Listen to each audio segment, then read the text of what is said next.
ನಮಸ್ಕಾರ. ಇವತ್ತು ಸೋಷಿಯಲ್ ಮೀಡಿಯಾದಲ್ಲಿ ಚರ್ಚೆ ಆಗ್ತಿರುವಂತಹ ವಿಚಾರ ಡಾಕ್ಟರ್ ರಾಜ್ಕುಮಾರ್ ಅವರ ಪುಣ್ಯಭೂಮಿಯ ವಿಚಾರವಾಗಿ ವಯಸ್ಸು ಚಿಕ್ಕು ಜ್ಞಾನ ಕಮ್ಮಿ ಎನ್ನುವ ಹಾಗೆ ಇವತ್ತು ಎಲ್ಲೋ ವಿದೇಶದಲ್ಲಿ ಹುಟ್ಟಿ ಬೆಳೆದು ದೊಡ್ಡವರಾಗಿ ಬಂದು ಕರ್ನಾಟಕದ ಪುಣ್ಯಭೂಮಿ ಬೆಂಗಳೂರಿನ ಜಿಲ್ಲೆಯಲ್ಲಿ ವಾಸವಿರುವಂತ ನಟ ಚೇತನ್ ಅವರು ಇವತ್ತು ಕನ್ನಡಿಗರ ಸಾರ್ವಭೌಮ ಅಂತ ಹೇಳಿ ಅನ್ಸ್ಕೊಂಡಂತ ಡಾಕ್ಟರ್ ರಾಜ್ಕುಮಾರ್ ಅವರ ಬಗ್ಗೆ ಮಾತಾಡಲಿಕ್ಕೆ ಹೊರಟಿದ್ದಾರೆ. ಅವರ ಸಾಧನೆ ಬಹುಶಃ ಚೇತನ್ ಅವರ ಗಮನಕ್ಕಿಲ್ಲ ಅಂತ ಅನ್ಕೊಂತೀನಿ. ಆತ ಸಮಾಜದ ಅನೇಕ ವಿಚಾರಗಳಲ್ಲಿ ಧ್ವನಿ ಎತ್ತಿ ಮಾತನಾಡ್ತಾರೆ. ಅಲ್ಲಿ ಏನೋ ಒಂದಷ್ಟು ನ್ಯಾಯ ಕೊಡಿಸ್ತೀನಿ ಅಂತ ಹೇಳಿ ಹೋಗ್ತಾರೆ. ಅದೆಲ್ಲ ಒಂದ್ ಕಡೆ ಇಡೋಣ. ಪ್ರಜಾಪ್ರಭುತ್ವ ವ್ಯವಸ್ಥೆಯಲ್ಲಿ ಪ್ರತಿಭಟಿಸುವ ಹಕ್ಕು ಎಲ್ರಿಗೂ ಇರುತ್ತೆ. ಆದ್ರೆ ಇವತ್ತು ನಿಮ್ಮ ಪ್ರತಿಭಟಿಸುತ್ತಿರುವಂತಹ ವಿಚಾರ ಹಕ್ಕು ಅದು ಸರಿ ಇಲ್ಲ ಅಂತ ಅನ್ಕೊಳ್ತೀನಿ. ಯಾಕೆಂದ್ರೆ ರಾಜ್ಕುಮಾರ್ ಅನ್ನುವ ಈ ನಾಡಿನ ಅಪ್ರತಿಮ ಕಲಾವಿದನ ಬಗ್ಗೆ, ಅವರಿಗೆ ಕೊಟ್ಟಂತ ಪುಣ್ಯಭೂಮಿಯ ಬಗ್ಗೆ ಧ್ವನಿ ಎತ್ತಲಿಕ್ಕೆ ನಟ ಚೇತನ್ ಅವರಿಗೆ ಯಾವ ಹಕ್ಕಿದೆ ಅಂತೇಳಿ ನಾನಾರು ಭಾವಿಸ್ತೀನಿ. ರಾಜ್ಕುಮಾರ್ ಅವ್ರ ಬಗ್ಗೆ ಮಾತನಾಡುವಂತ ಯೋಗ್ಯತೆ ಏನಾದ್ರೂ ಚೇತನ್ ಇದೆಯಾ ಅಂತ ನಾನು ಪ್ರಶ್ನೆ ಮಾಡ್ತೀನಿ. ಚೇತನ್ ಅವರೇ, ಡಾಕ್ಟರ್ ರಾಜ್ಕುಮಾರ್ ಅವರು ಕನ್ನಡಿಗರಿಗೆ, ಕರ್ನಾಟಕಕ್ಕೆ, ಕನ್ನಡದ ನೆಲ ಜಲ ಭಾಷೆಗೆ ಅನ್ಯಾಯ ಆದ್ರೆ ದೊಡ್ಡ ಧ್ವನಿಯಾಗಿ ಬೀದಿಗೆ ಇಳಿತೀನಿ ಅಂದ್ರೇನೆ ಇಡೀ ಭಾರತದಲ್ಲಿ ಒಂದು ಸಂಚಲನ ಶುರುವಾಗೋದು. ಕೇಂದ್ರ ಸರ್ಕಾರ ಮಂಡಿ ಊರುವಂತ ವ್ಯವಸ್ಥೆ ಅಡಿಯಲ್ಲಿ ಒಬ್ಬ ನಟ ಕರ್ನಾಟಕದಂತ ಪ್ರದೇಶದಲ್ಲಿ ಪ್ರಜ್ವಲಿಸಿದಂತ ದಿನಗಳಿದೆ ರೀ.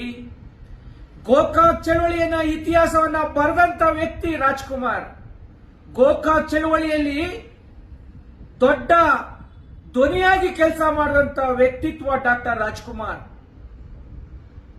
ಸಾರ್ವಜನಿಕವಾಗಿ ಕಾರ್ಯಕ್ರಮಗಳನ್ನು ರೂಪಿಸಿ ಅನೇಕ ಕಷ್ಟ ಕಾನ್ಪರ್ಯಗಳಿಗೆ ಆ ಹಣವನ್ನ ಬಳಕೆ ಮಾಡಿದಂತ ಇತಿಹಾಸ ಇದೆ. ನಮ್ಮದೇ ಆದಂತ ನಂದಿನಿ ಸಂಸ್ಥೆಗೆ ಯಾವುದೇ ₹1 ದೇಣಿಗೆ ಇಲ್ಲದಲೆ ಪ್ರಚಾರವನ್ನ ಕೊಟ್ಟು ನಮ್ಮ ಕರ್ನಾಟಕದ ಹೆಮ್ಮೆಯ ಸಂಸ್ಥೆ ನಂದಿನಿ ಸಂಸ್ಥೆಯನ್ನ ಬೆಳೆಸಿದಂತ ವ್ಯಕ್ತಿತ್ವ ರಾಜ್ಕುಮಾರ್. ಏನ್ ತಿಳ್ಕೊಂಡಿದ್ರ ರಾಜ್ಕುಮಾರ್ ಅವರ ಬಗ್ಗೆ? ಅವರ ಒಂದೊಂದು ಸಿನಿಮಾ ಆದರ್ಶಪ್ರಾಯ ಕನ್ನಡದ ಜನರಿಗೆ, ಭಾರತದ ಜನರಿಗೆ.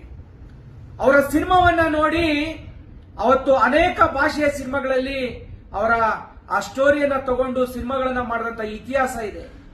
ಡಾಕ್ಟರ್ ರಾಜ್ಕುಮಾರ್ ಅವರನ್ನ ಕರ್ನಾಟಕ ಮತ್ತು ಕನ್ನಡಿಗರಷ್ಟೇ ಮೆಚ್ಚಿಕೊಂಡಿಲ್ಲ, ಇಡೀ ಭಾರತ ಚಿತ್ರರಂಗ ಕಲಾಭಿಮಾನಿಗಳು, ಇಡೀ ಭಾರತದ ಕಲಾಭಿಮಾನಿಗಳು ಮೆಚ್ಚಿಕೊಂಡಂತ ಏಕೈಕ ಈ ಜಗತ್ತಿನ ನಟ ಅಂದ್ರೆ ಅದು ಡಾಕ್ಟರ್ ರಾಜ್ಕುಮಾರ್.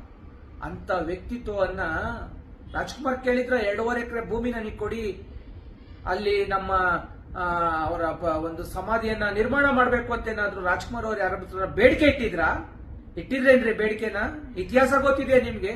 ಅವತ್ತಿನ ಕುಮಾರಸ್ವಾಮಿ ಅವರ ಸರ್ಕಾರ ರಾಜ್ಕುಮಾರ್ ಅವರ ಸಾಧನೆಯನ್ನ ಮೆಚ್ಚಿ ಅವತ್ತು ಅಂತ ಒಂದು ಜಾಗವನ್ನ ಕೊಟ್ಟು ಅವತ್ತು ಅದು ಇವತ್ತು ಸಮಾಧಿಯಾಗಿ ಉಳಿದಿಲ್ಲ. ಒಂದು ದೇವಸ್ಥಾನದ ಮಾದರಿಯಲ್ಲಿ ಇವತ್ತು ಸಾಕಷ್ಟು ಜನ ಅಲ್ಲಿ ಪ್ರತಿ ದಿನ ಸಾವಿರಾರು ಜನ ಹೋಗಿ ಅವರ ದರ್ಶನವನ್ನ ಮಾಡುವಂತ ಕೆಲಸವನ್ನ ಮಾಡ್ತಾರೆ.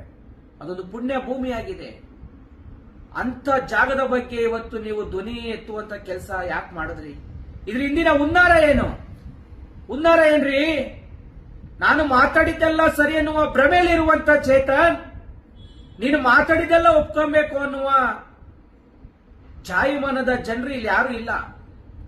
ನಿಮಗೊಂದು ಮಾತು ಹೇಳ್ತಿದ್ದೀನಿ, ಕರ್ನಾಟಕ ಸರ್ಕಾರ ಡಾಕ್ಟರ್ ರಾಜ್ಕುಮಾರ್ ಅನ್ನೋ ವ್ಯಕ್ತಿತ್ವವನ್ನ ಕೆಡಕಿರುವಂತಹ ಚೇತನ್ಗೆ ಇವತ್ತು ಎಲ್ಲೋ ವಿದೇಶದಲ್ಲಿ ಹುಟ್ಟಿದಂತ ಚೇತನ್ ಬೆಂಗಳೂರಿನಲ್ಲಿ ಬದುಕನ್ನ ಕಟ್ಕೊಳ್ಳಲಿಕ್ಕೆ ಬದುಕಲಿಕ್ಕೆ ಬಂದಿದ್ದಾರೆ. ಆ ಚೇತನ್ಗೆ ಏನಾದ್ರೂ ಬೆಂಗಳೂರಿನಲ್ಲಿ ಕರ್ನಾಟಕದಲ್ಲಿ ಇರೋ ಯೋಗ್ಯತೆ ಇಲ್ಲ ಅಂದ್ರೆ ರಾಜ್ಯ ಸರ್ಕಾರ ಅವ್ರನ್ನ ಗಡಿಪಾರ್ ಮಾಡ್ಬೇಕು, ಕಳಿಸ್ಬೇಕು. ಅವ್ರು ಎಲ್ಲಿ ಹುಟ್ಟಿದವರ ಪುಣ್ಯಭೂಮಿ ಇದೆ ಅಲ್ಲಿ ಕಳಿಸ್ಬೇಕು. ಹೋಗಿ ಅಲ್ಲಿ ಚೇತನ್ ಧ್ವನಿ ಎತ್ತಲಿ, ಅಲ್ಲಿ ಮಾತಾಡ್ಲಿ. ಇಲ್ಲಿ ಬಂದು ವಿಷ ಬೀಜವನ್ನ ಬಿತ್ತುವಂತದ್ದು, ಇಲ್ಲಿನ ಒಂದು ದೊಡ್ಡ ವ್ಯಕ್ತಿತ್ವದ ಬಗ್ಗೆ ಕೇವಲವಾಗಿ ಮಾತನಾಡುವಂಥದ್ದು, ರಾಜ್ಕುಮಾರ್ ಅವರ ಬಗ್ಗೆ ಮಾತನಾಡುವಂತ ಯೋಗ್ಯತೆ ಚೇತನ್ ಇದೆಯಾ ಅನ್ನೋದನ್ನ ಒಮ್ಮೆ ಪ್ರಶ್ನೆ ಮಾಡ್ಕೊಬೇಕು. ಇವತ್ತು ಯಾರೂ ಕೂಡ ಚೇತನ್ ಅವರ ಒಂದು ವ್ಯಕ್ತಿತ್ವದ ವಿಚಾರವನ್ನ ಇವತ್ತೇನಾದ್ರೂ ತೆಗೆದ್ರೆ ಅಲ್ಲಿ ಬರೀ ಒಬ್ಬರನ್ನ ಕೆದಕಿ ಗಲಭೆ ಎಬ್ಬರಿಸುವಂತ ವ್ಯಕ್ತಿತ್ವ ಚೇತನ್ದು. ಹಾಗಾಗಿ ಡಾಕ್ಟರ್ ರಾಜ್ಕುಮಾರ್ ಅವರ ಬಗ್ಗೆ ಮಾತನಾಡುವಾಗ ಬೆಂಕಿಯ ಜೊತೆ ಸರ್ಸಬೇಡ ಅಂತ ಹೇಳ್ತೀನಿ ನಾನು.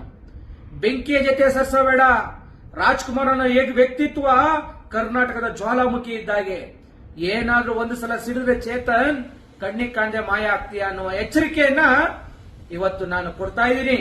ಹಾಗಾಗಿ ಚೇತನ್ ಇನ್ನು ಮುಂದಾದ್ರೂ ಅವರ ಹೇಳಿಕೆಯನ್ನ ಹಿಂಪಡೆಯುವಂತದ್ದಾಗಬೇಕು. ಚೇತನ್ ಮಾತನಾಡುವಾಗ 100 ಬಾರಿ ಯೋಚನೆ ಮಾಡಿ ಮಾತನಾಡಬೇಕು ಅಂತ ಹೇಳಿ ಚೇತನ್ಗೆ ನೇರವಾದ ಎಚ್ಚರಿಕೆಯನ್ನ ನೀಡ್ತಾ ಇದ್ದೀನಿ. ನಮಸ್ಕಾರ.